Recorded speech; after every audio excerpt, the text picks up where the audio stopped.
빼앗긴 언약궤라는 제목인데요. 회복에 대해서 이 시간 이 본문을 통해서 하나님의 은혜를 함께 받고자 합니다. 모세가 출애굽했을 때에 시내산에서 하나님으로부터 십계명의 돌판을 받았어요. 하나님 깨트려서 다시 만들었죠. 그 십계명 돌판 2개가 들어있는 것이 법궤 상자예요. 궤라는 말을 요즘 잘 안 쓰는데 나무로 만든 상자를 궤라고 합니다. 나무로 만든 상자에 이 십계명 돌판 2개가 들어있고, 또 하나는 아론의 쌍난 지팡이라고 해서 아론의 리더십을 상징하는 하나님께서 그에게 맡기셨다는 것을 상징하는 지팡이가 그 법궤 안에 들어있고, 또 하나는 출애굽 이후로 40년 동안 이스라엘 백성들을 먹여주신 하나님을 깨닫기 위해서 그때 당시에 주셨던 만나를 금 항아리에 담아서 그 법궤 안에 넣어 놓았어요. 하나님의 궤, 하나님의 법궤, 언약궤, 법궤 보통 그렇게 부르는데, 그 궤 안에는 이 돌판 2개와 지팡이와 또 하나는 만나가 들어있는 항아리, 이 3개가 들어있는 법궤가 있어요. 이 법궤는 하나님의 임재하심을 상징하는 거예요. 하나님께서 우리를 도우셨어. 저것을 보면서 늘 그것을 생각하도록 하나님께서 주신 선물입니다. 400년이 지난 후에 그 법궤를 보면서 눈에 안 보이는 하나님을 만나고 하나님과 교제하며 살아야 되는데, 이스라엘 백성들이 눈에 안 보이는 하나님은 점점 잊어가고 눈에 보이는 법궤를 신성시했어요. 법궤를 부적처럼 생각을 했고 법궤가 하나님 것으로 착각하면서 법궤를 의지하고 살아갑니다. 그들의 신앙이 400년 사이에 조금씩 변질되다가 오늘 본문을 읽은 이 시대는 지금으로부터 약 3000년 전, BC 1000년 그때의 일인데, 3장 1절에 보면은 하나님의 말씀이 희귀한 시대가 되었다.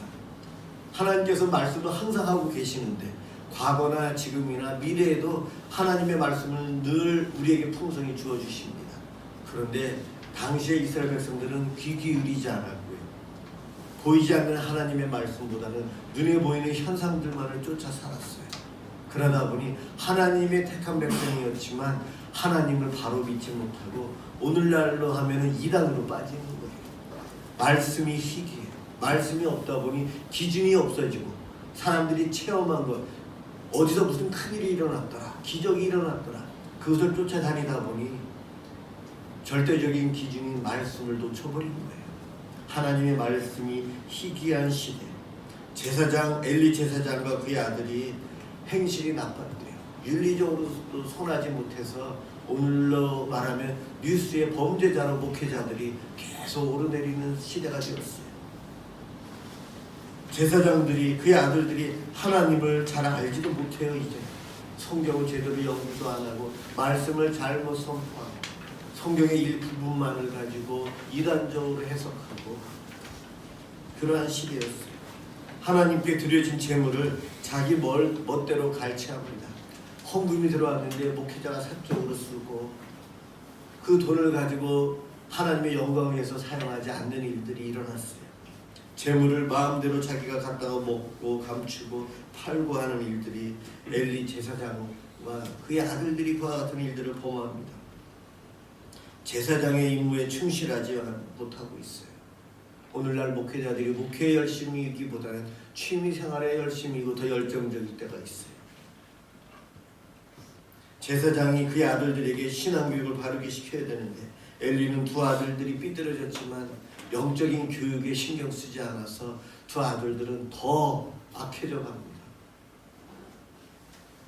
이러한 모습들이 오늘날 교회 안에서 이루어지고 소위 목회자라는 사람들, 소위 중직자라는 사람들, 신앙생활 10년, 20년, 30년 하신 분들의 가정에서 이와 같은 일들이 동일하게 일어나고 있어요. 3000년 전에 말씀이 희귀한 시대의 특징 그대로가 지금 오늘날 우리 시대에도 그대로 보인다는 거예요. 수많은 교회가 있고 십자가가 보이는데 홍수가 나면 마실 물이 없다. 물은 많은데 물이 오염돼서 마실 식수가 없다. 그 말이 맞는 것 같아요. 수많은 교회와 수많은 예배가 있고 수많은 성경을 볼 수 있는 기회가 많은데 말씀이 희귀한 시대, 오늘날인 것 같습니다. 오늘 본문 이 5장에 보면 하나님 말씀이 희귀해서 영적인 생활에 바닥을 치고 있어요. 계속해서 영적으로 성장을 해야 되는데 다운 바닥까지 기고 있어서 이제 스스로 일어설 수 없는 그러한 시대에 놓여 있을 때에 하나님의 법궤를 빼앗깁니다. 그럴 때에 하나님께서 이스라엘 백성들과의 관계를 회복하고 그들을 살리기 위해서 하나님께서 스스로 일하시는 모습을 오늘 저와 여러분들이 함께 교독해서 읽었어요. 사무엘상 5장은 하나님께서 스스로 일하시는 모습을 우리들이 볼 수가 있습니다. 세상에 살면서 우리가 능력이 없다, 절망에 빠졌을 때에 나는 아무것도 할 수가 없는데 그러한 순간에 우리 아버지 되시는 하나님은 오늘 본문처럼 나의 회복 위해서 일하신다는 거예요. 오늘 그 하나님을 발견했으면 좋겠습니다. 이 말씀이 시기한 시대를 이렇게 표현합니다. 사람들이 하나님께서 원하시는 것을 따라 사는 시대가 아니고 자기의 소견에 옳은 대로 살았던 때다. 자기의 소견에 옳은 대로, 내가 기분 좋으면 하고 싫으면 안 하고 내 멋대로 살았다는 거죠. 하나님 뜻, 말씀의 기준으로 삼지 않고 내 기분, 내 감정을 기준으로 해서 살았다. 오늘날 우리의 모습이 그렇지 않습니까? 내가 기분이 나쁘면 안 해도 되고, 내가 좋으면 하고, 나에게 유익이 되면 하고, 안 그러면 안 하고, 그게 선하고 그게 맞다라고 생각하는 시대가 오늘날이에요. 정확한 기준이 없어진 말씀이 희귀한 시대, 우리가 살아가고 있습니다. 이스라엘에 전쟁이 일어났어요. 이스라엘은 산 중턱 위에, 산 위에 살고 있어요. 예루살렘, 베델 뭐 이런 모습들이 다 이스라엘 땅에 가면 산 위에 있는 동네들이에요. 서쪽의 바닷가에 샤론의 평야, 그쪽 지역 땅 좋은 데는 블레셋이 살고 있었어요. 그들은 철기 문명을 갖고 있었어요.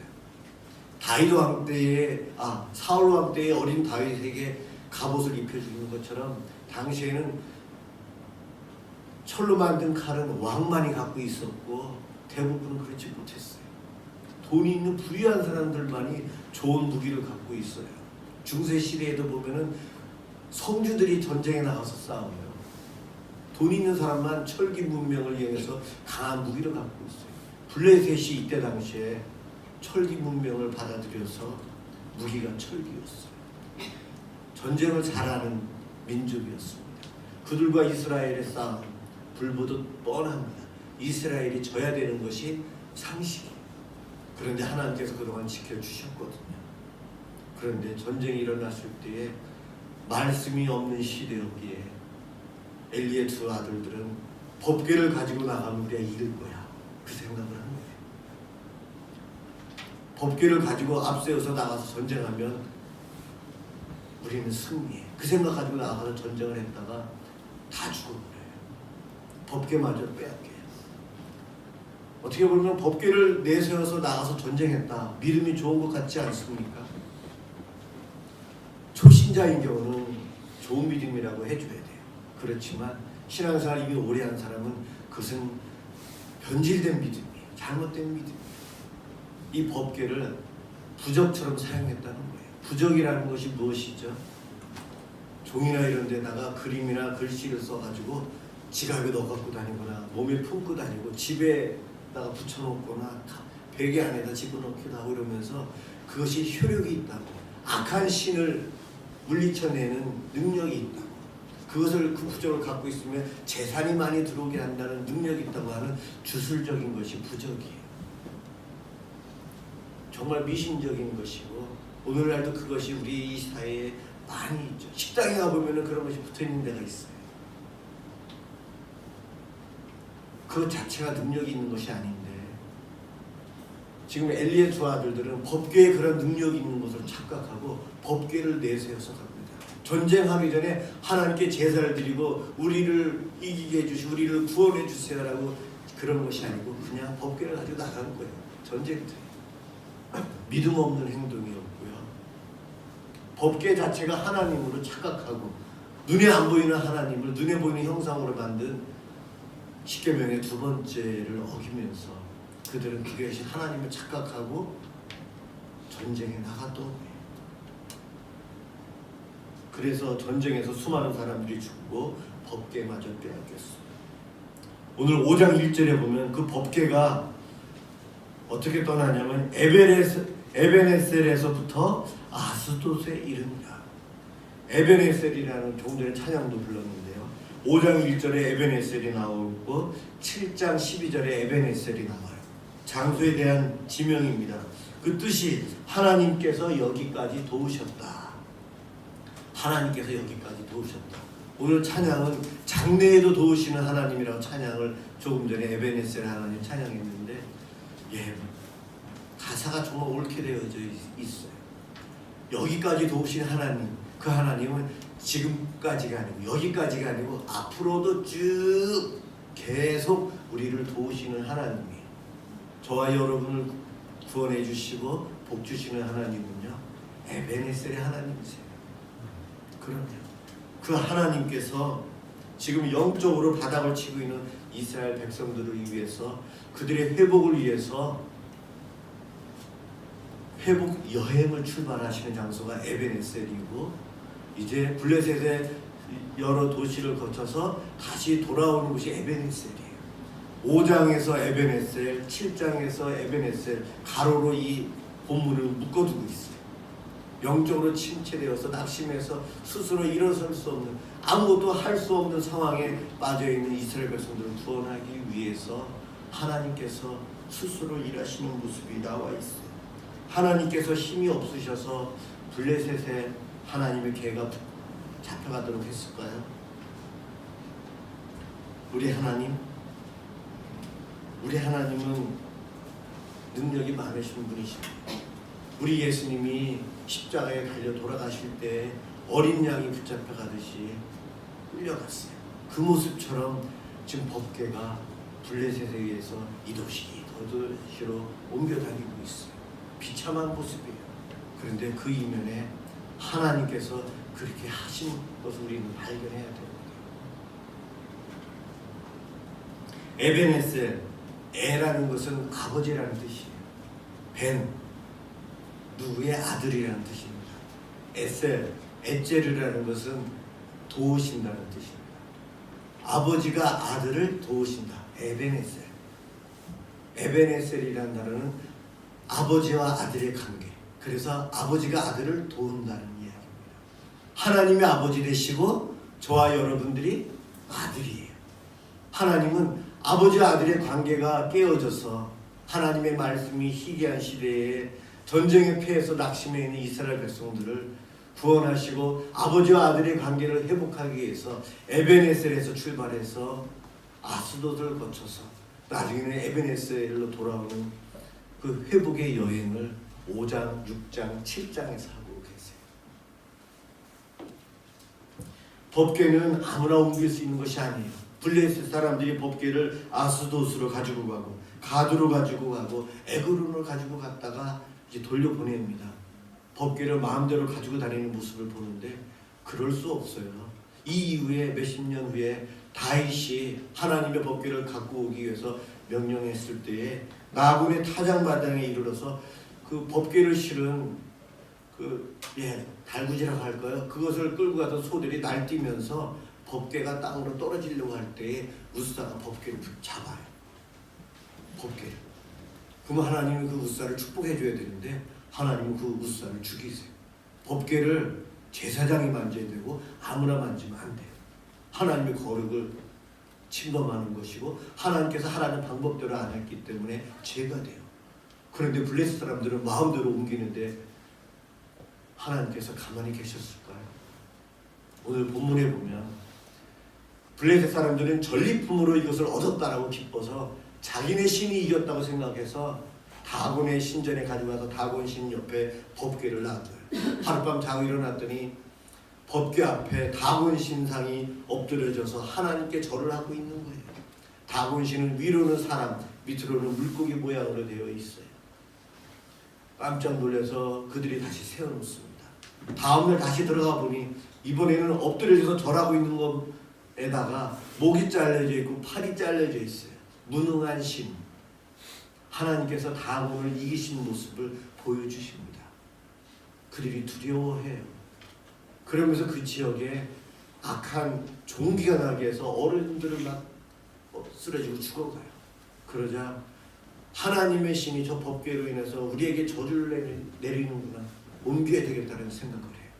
당시에 신관을 이렇습니다. 그 지역의 신이 제일 강하다. 우리 지역에 우리 신이 제일 강하다. 그런데 하나님의 법궤가 와서 다곤의 신상을 넘어뜨리고 질병을 나게 하니까 하나님의 신의 능력을 더 없애기 위해서 도시로 옮기는 거예요. 다른 도시로. 그래서 이번에는 가드로 옮겼는데 가드에 종기가 났는데 이번에는 아이들부터 어른까지 다 종기로 막 죽어가요. 그래서 이번에 또 옮기게 됩니다. 에그론으로 옮기죠. 에그론 사람들이 어떠했을까요? 다 들어서 알고 있는데 게임 중에 풍선 속에 밀가루나 물 넣어놓고 점점 바람이 풍선에 들어가요. 그것을 머리에서 옮기는 게임을 하면 사람들이 어떻게 하죠? 처음에는 편하게 하지만 풍선이 커지면 내 위에서 터질까봐 옮기기 바쁘죠. 지금 가드 사람, 이 에그론 사람들이 그래요. 하나님의 법궤가 우리 도시로 들어와서 우리가 죽으면 어떡해. 그 걱정 때문에 두려워서 종기가 나기도 전에 벌써 빨리 이 법궤를 다른 곳으로 보내라고, 이스라엘에 돌려보내라고. 그래서 그들 스스로가 하나님의 법궤를 이스라엘로 돌려보냅니다. 우리 하나님께서 살아계신 하나님, 능력의 하나님이심을 그들에게 알려주신 거예요. 사랑하는 성도 여러분, 문제로 인해서 나의 신앙이 바닥을 치고 있지는 않습니까? 나의 환경이 물질 때문에 바닥을 치고 있지는 않습니까? 육신의 질병으로 인해서 낙심해 있지는 않습니까? 아무리 기도해도 응답이 없어서 실망하고 있지는 않습니까? 하나님의 말씀을 읽어도 이해가 안 되고 말씀을 읽기가 싫어지고 갈수록 멀어지고 있지는 않습니까? 하나님의 말씀인 성경을 차에다가 넣어두고 부적처럼 교통사고 안 나겠지, 그런 마음으로 부적처럼 갖고 다니시지는 않습니까? 이스라엘 백성들처럼 하나님, 제가 이번에 어디다가 이렇게 투자를 했는데 이거 잘 되게 해주세요. 제가 한 3일 동안 금식 기도할게요. 혹시 그렇게 기도하지는 않습니까? 내가 하나님을 부적처럼 생각해서 하나님을 조종하는 거예요. 지금 엘리나 이 시대 당시에 법궤를 통해서 잘못 신앙생활하고 있는 모습이 지금 우리들의 기도 생활일 수도 있어요. 하나님, 이번에 저를 이렇게 합격시켜 주시면, 이번에 이렇게 승진시켜 주시면, 이번에 우리 아이가 이렇게 잘 되면, 이번에 이 질병이 이렇게 고쳐지면 제가 이렇게 할게요. 이런 기도들은 초신자는 해도 돼요.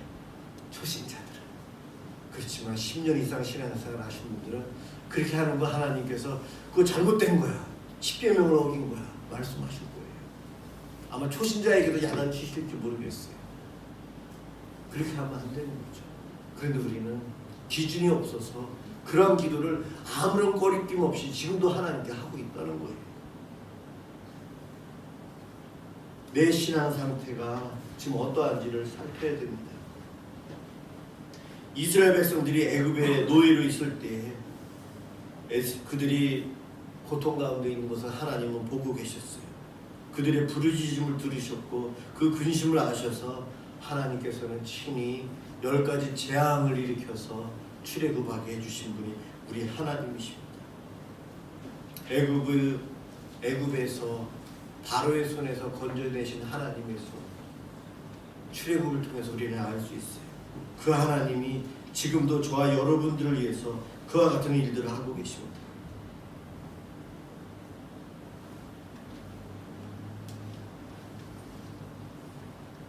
우리가 요즘 이렇게 와서 예배를 드리고 신앙생활을 하고 있는데 정말 내가 예배를 드리는 것이 하나님께서 기뻐하실까?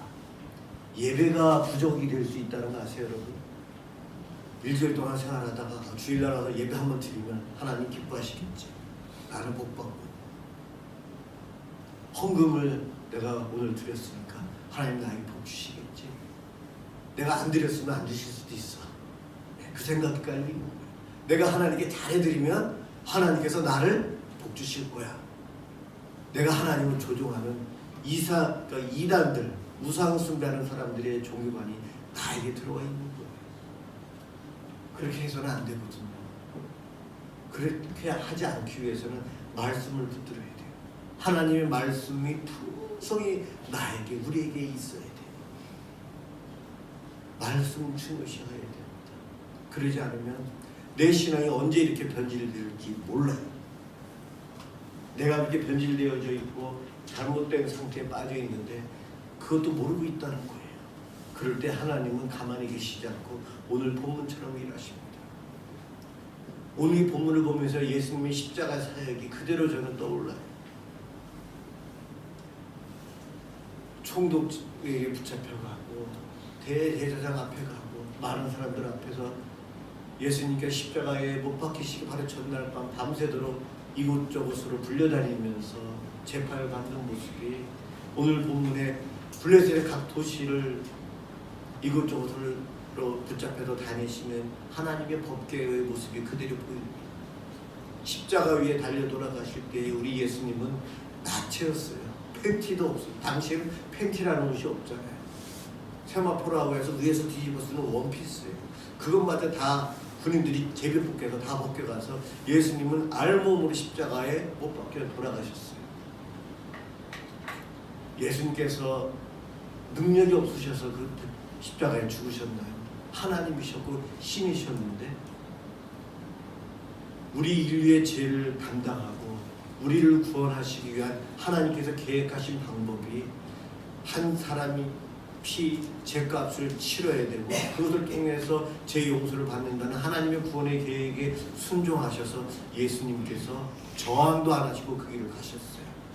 오늘 법궤가 바로 그와 같이 블레셋과 싸움에서 하나님은 능히 이기실 수 있는 분이셨지만 전쟁에 패하게 하면서 스스로 전리품이 되어서 그들에게 붙잡혀 다니는 모습, 그것을 통해서 이스라엘 백성들과 에벤의 관계, 하나님 아버지와 자녀의 관계를 회복하기 위해서 하나님은 블레셋의 포로로 잡혀가셨던 거예요.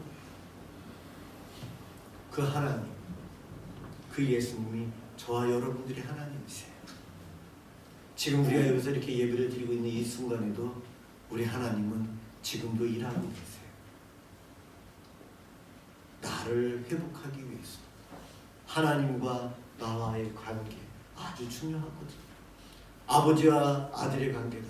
자녀의 관계다. 탕자로 멀리 가 있을 때 기다리시는 아버지의 모습이 오늘 본문에서도 보입니다.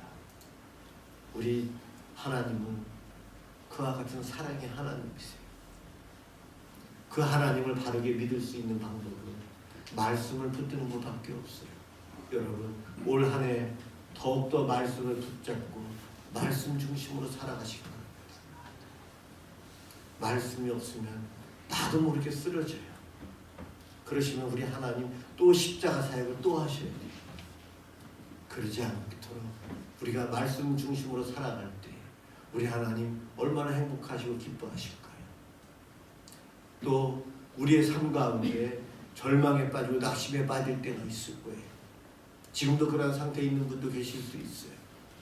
그럴 때 나도 모르게 저 밑에서부터 일하고 계신 하나님 계세요. 그 하나님께서 회복시켜 주시는 그 은혜를 인류는 누리고 있고요. 저와 여러분들도 당연히 누릴 수 있습니다. 그 은혜를 사모하시고 하나님을 바라보고 살아가시는 우리 모두가 되기를 주님의 이름으로 축원합니다. 기도하겠습니다.